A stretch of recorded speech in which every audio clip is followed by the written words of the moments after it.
സുഹൃത്തുക്കളെ, സഹോദരങ്ങളെ, എല്ലാവർക്കും ന്യൂസ് കേരള TVMലേക്ക് സ്വാഗതം. നമ്മൾ ഇന്നത്തെ വിഷയം എന്ന് പറയുന്നത് ഇപ്പോൾ അടുത്തിടെ നടന്ന 2 മരണങ്ങളുമായിട്ട് ബന്ധപ്പെട്ടുള്ള. അപ്പോൾ ഒരു മരണം നടന്നിട്ട് കുറച്ച് നാളായി. നമ്മുടെ കേരളത്തിൽ എല്ലാവർക്കും പ്രിയപ്പെട്ട സാഹിത്യകാരനായ MD വാസുദേവൻ നായർ. രണ്ടാമത് ഇപ്പോൾ 2 ദിവസത്തിന് മുമ്പ് നടന്ന റോയി മാത്യു, കോൺഫിഡൻറ്റ് ഗ്രൂപ്പിൻ്റെ ഉടമസ്ഥനായ. അപ്പോൾ ചില ചാനലുകൾക്ക് ആളുകൾ മരിക്കുമ്പോൾ പോലും മരിച്ചതിന് ശേഷവും അവരെപ്പറ്റി ഇല്ലാത്ത കഥകൾ ഉണ്ടാക്കി ആക്ഷേപിക്കുന്ന തരത്തിൽ ഈ പ്രചാരണം നടത്തുന്നത് ചിലർക്ക് അതൊരു സൈസ് മാനസികാവസ്ഥ അവരുടെ ഏത് രീതിയിലാണെന്ന് എനിക്ക് എത്ര ആലോചിച്ചിട്ട് മനസ്സിലാകുന്നില്ല. സാധാരണ എന്ന് പറയുന്നത് മനുഷ്യർ മരിക്കുമ്പോൾ, അതായത് ആർക്കും ഒരു ഉപദ്രവം ചെയ്താത്ത മനുഷ്യരാണ്, മരിക്കുമ്പോൾ അവരെപ്പറ്റി നല്ലത് പറയുക എന്നുള്ളതാണ് എല്ലാ മതങ്ങളും പറയുന്നത്. മനുഷ്യൻ മരിച്ചു കഴിയുമ്പോൾ അവരെപ്പറ്റി നല്ലത് പറയുക. തെമ്മാടിയും പിന്നെ കൊലപാതകയും അങ്ങനെയുള്ള ആൾക്കാരാണ്, ഓക്കെ, നമുക്ക് എന്ത് വേണമെങ്കിലും പറയാം.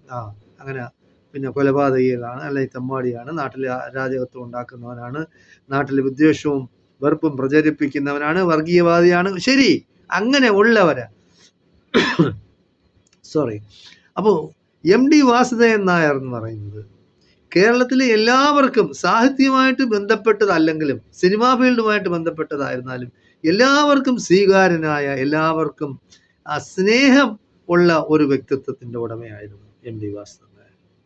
അദ്ദേഹത്തിനെ പറ്റി വളരെ മോശമായ രീതിയിൽ ചിത്രീകരിച്ചാണ് ഈ മറുനാടൻ മറുത, ഈ ഷാൻസ്കറിയ ഒരു ചാനൽ, അയാളുടെ ചാനലിൽ തന്നെ മഹാവൃത്തികെട്ട രീതിയിൽ അദ്ദേഹത്തിൻ്റെ പഴയ ഭാര്യയെ പിന്നെ വളരെയധികം മോശമായ രീതിയിൽ പീഡിപ്പിച്ചിറക്കി വിട്ടു എന്നുള്ള രീതി.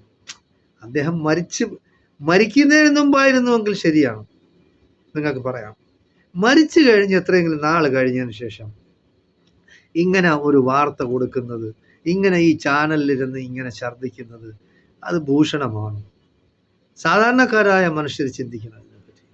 രണ്ടാമത്തെ ഇതെന്ന് പറയുന്നത് റോയി മാത്യു എന്ന് പറയുന്നത് സ്വന്തം പിന്നെ പ്രയത്നം കൊണ്ട് ആവശ്യം പോലെ സമ്പാദിച്ച് ജനങ്ങൾക്കെല്ലാം സ്വീകാര്യനായി. നമുക്കറിയാം, ഈ വെള്ളപ്പൊക്കം ഉണ്ടായ സമയത്തെല്ലാം അദ്ദേഹം ആദ്യം പറഞ്ഞത് 50 വീട് വെച്ച് കൊടുക്കാമെന്നാണ് പറഞ്ഞത്, അവർക്ക് വീട് നഷ്ടപ്പെട്ടവർക്ക്. പിന്നീട് ഷാർജയിൽ വെച്ച് പിന്നെ ഇവിടുന്ന് നമ്മുടെ മുഖ്യമന്ത്രി എല്ലാം കൂടെ അവിടെ പോയ സമയത്ത് പറഞ്ഞു, ഇല്ല, 101 വീടാക്കി ഉയർത്തി 101 വീട് വെച്ച് കൊടുക്കാമെന്ന്. അങ്ങനെ വെച്ചു കൊടുത്ത മനുഷ്യനാണ്.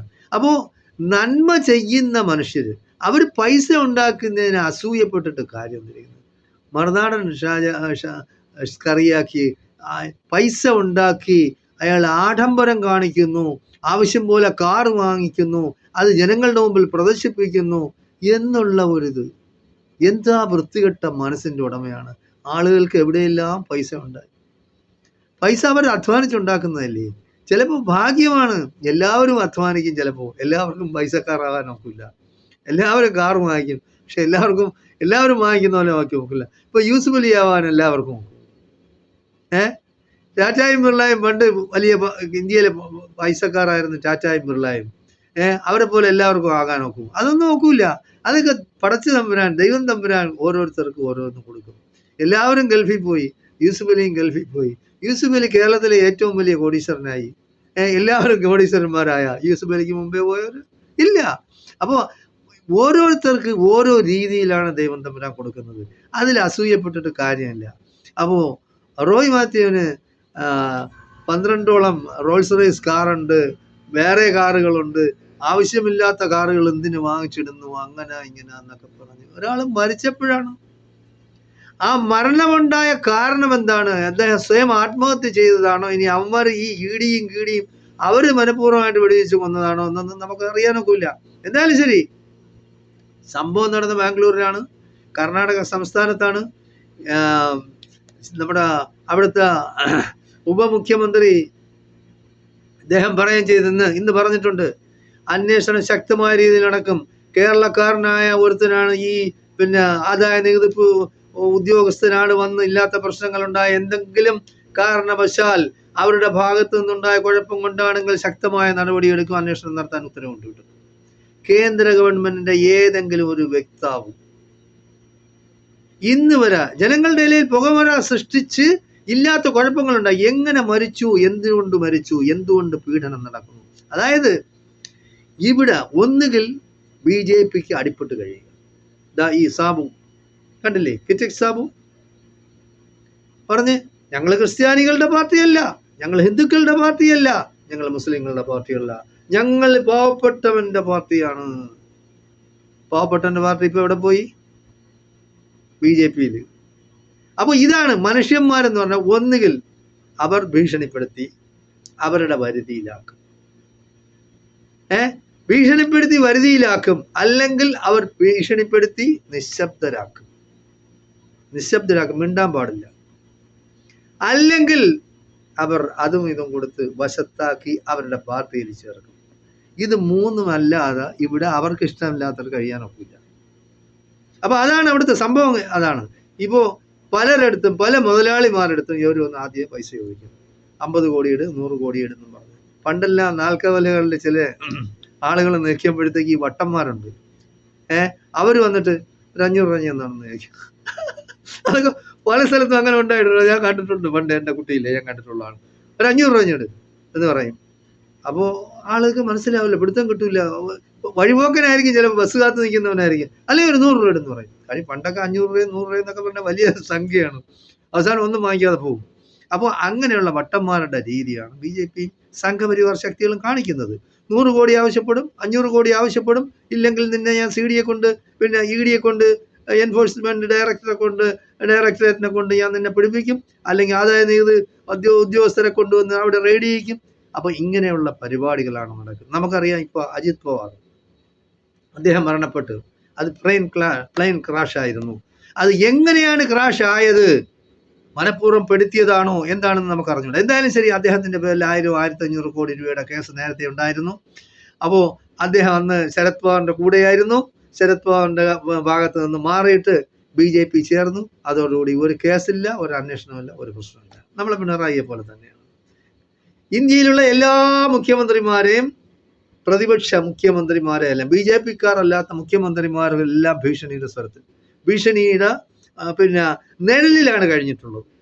BJP എപ്പോഴും ഭീഷണിപ്പെടുത്തും. അത് മമതാ ബാനർജി ആവട്ടെ, പിന്നെ നമ്മുടെ സ്റ്റാലിൻ ആവട്ടെ, നേരത്തെ കേജ്രിവാൾ ആവട്ടെ. കേജ്രിവാളിന് എത്രയെങ്കിലും നാളകത്തിട്ട്. അപ്പോൾ കേസുകളും വഴക്കുകളും ആവശ്യം പോലെ പിണറായിയുടെ പേരിലുണ്ട്. പിണറായിക്ക് ഇന്ന് വരെ ഒരു കുഴപ്പമില്ല. അപ്പോൾ രഹസ്യമായ ധാരണയാണ് അവർ തമ്മിൽ. കോടി ചോദിച്ചാൽ കോടി കൊടുക്കും, അതൊക്കെ അവരുടെ ഉണ്ട്, ആവശ്യം പോലെ ഉണ്ട്, കൊടുക്കാനുണ്ട്. അപ്പോൾ നമ്മൾ ഇപ്പോഴത്തെ പറഞ്ഞ വിഷയം എന്ന് പറയുന്നത്, BJP ആയിരുന്നാലും, അതായത് മഹാത്മാഗാന്ധിയെ വെടിവെച്ച് കൊന്നു ജാനുവരി 30. അപ്പോൾ വെടിവെച്ച് കൊന്നിട്ട് ഈ ഷാജൻസ്കറിയായ പോലുള്ള ചാനലുകൾ എന്തുകൊണ്ട് മിണ്ടുന്നില്ല? അദ്ദേഹത്തിന്റെ സ്മരണയ്ക്കായിട്ട്, അല്ലെങ്കിൽ സ്മരണ ആ ദിനം എന്ന് പറഞ്ഞു ഒരു ഒരു ഒരു ഒരു വാചകം എങ്കിലും ഈ പിന്നെ മറുനാടൻ മലയാളി ഇറക്കില്ല. കാര്യം പേടിച്ചാണ്. BJPയെ ഭയന്നാണ്. മഹാത്മാഗാന്ധിയെ വെടിവെച്ചു കൊന്നത് RSSകാരനായ നാഥുറാം വിനായക് ഗോഡ്സെ ആണെന്ന് പറയാനുള്ള തൻ്റെ ഇടം, ചങ്കുറപ്പ് മറുനാടൻ മലയാളിക്കുണ്ടാ എങ്കിൽ ഞാൻ സമ്മതിച്ചു തരാം. പറയില്ല, പറയാൻ കഴിയില്ല. RSSകാരനായ നാഥുറാം വിനായക് ഗോഡ്സെ നമ്മുടെ രാഷ്ട്രപിതാവായിരുന്ന മഹാത്മാഗാന്ധിയെ വെടിവെച്ചു കൊന്നു എന്ന് പറയാനുള്ള തൻ്റെ ഇടം മറുനാടനുണ്ടോ? കാണൂല, ഒരു കാരണവശാലും കാണില്ല. അപ്പൊ ഇങ്ങനെയാണ്. സത്യം പറയാൻ ഇവിടെ പലർക്കും ഭയമാണ്. സത്യം പറയാൻ ഭയങ്കര ഭയമാണ്.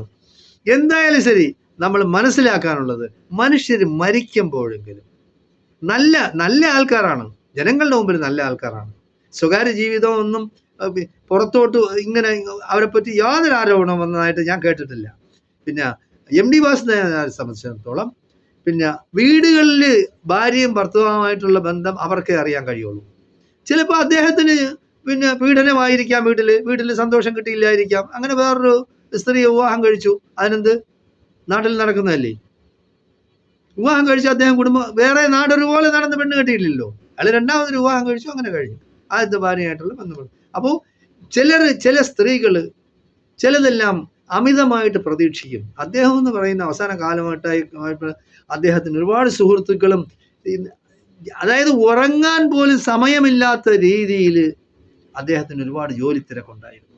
സിനിമാ ഫീൽഡായിരുന്നാലും സാഹിത്യ ഫീൽഡായിരുന്നാലും ജനങ്ങൾ പല ഭാഗത്ത് നിന്ന്, ഇന്ത്യയുടെ കേരളത്തിൻ്റെ പല ഭാഗത്ത് നിന്ന്, അല്ലെങ്കിൽ പുറം രാജ്യങ്ങളിൽ നിന്ന് പോലും മലയാളികളുടെ പല സമ്മേളനങ്ങളും പല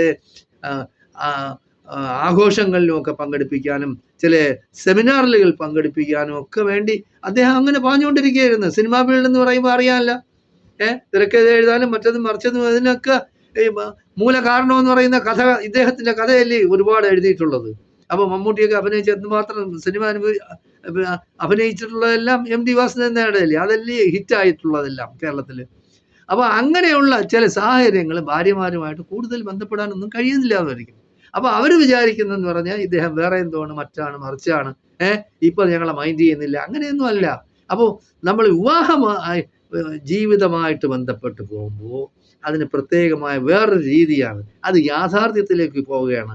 വിവാഹത്തിന് മുമ്പുള്ളതെന്ന് പറയുന്നത് അത് പിന്നെ ഒരു ഭാവനയാണ്, അല്ലെങ്കിൽ ഒരു പ്രതീക്ഷയാണ്. അത് എന്ന് പറയുന്നത് വിവാഹം കഴിഞ്ഞതിന് ശേഷം അങ്ങനെ വേണമെന്ന് ആരും ശഠിക്കാൻ പാടില്ല. മക്കളായി, നമ്മളെ പിന്നെ പ്രശ്നങ്ങളായി നമ്മളെ പല ഭാഗത്ത്